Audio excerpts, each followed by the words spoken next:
Welcome to FX Street. Today we're going to be talking about Terra Classic is nearing its point for a rebound. But before we dive deep into the technicals, please make sure to subscribe to our YouTube channel and follow us on Twitter at FX Street Crypto to be updated on the hottest trend in the cryptocurrency space.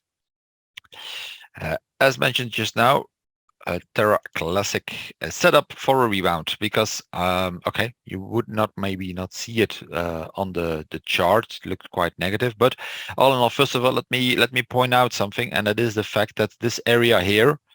Let me see if I can draw up a little box around there. There we go. So this area here, as you can see, that has been quite an annoying moment.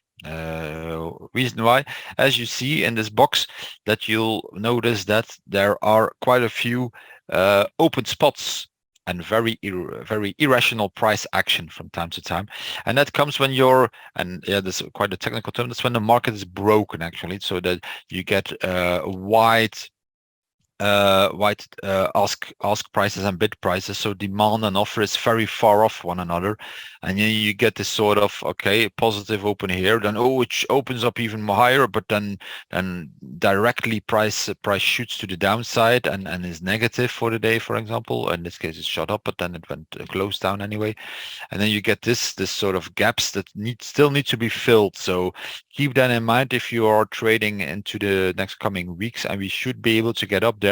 Expect some jumps in order to fill these gaps, because gaps always need to be filled. It's sort of a normal law in financial markets that gaps will get filled sooner or later.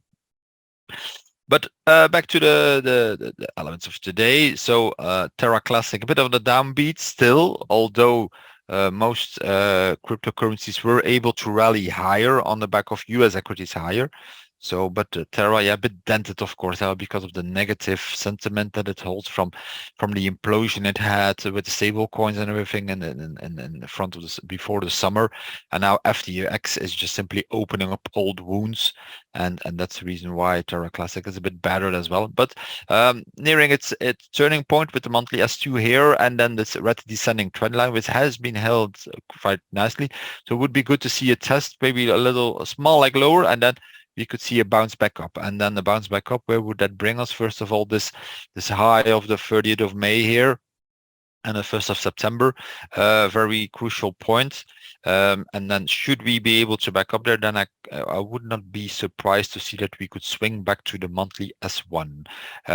Why are the pivot levels quite important? As you can see here, we barely reached the pivot level, the 55. They came into the range, but this support S1, for example, it tried to hold support, but the day after, unfortunately, it opened and gapped lower.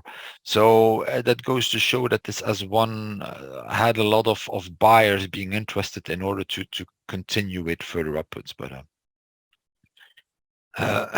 but anyway, swing back up, and then possibly the S1 could come into play. Should there be more negative headlines, or should there even be more dollar strength kicking in, for example, then okay, Terra Classic, expect a leg lower. And that brings me then to this 12,000 handle here before. I don't want to sound too bearish, but it could well be that we need to take into account this low of June coming in. But that will, of course, need quite some negative headlines, dollar strength, and possibly even equity markets selling off further on recession fears, for example. Okay. And that's it for Terra Classic for today. Please remember to subscribe to our YouTube channel and follow us on Twitter at FX Street Crypto.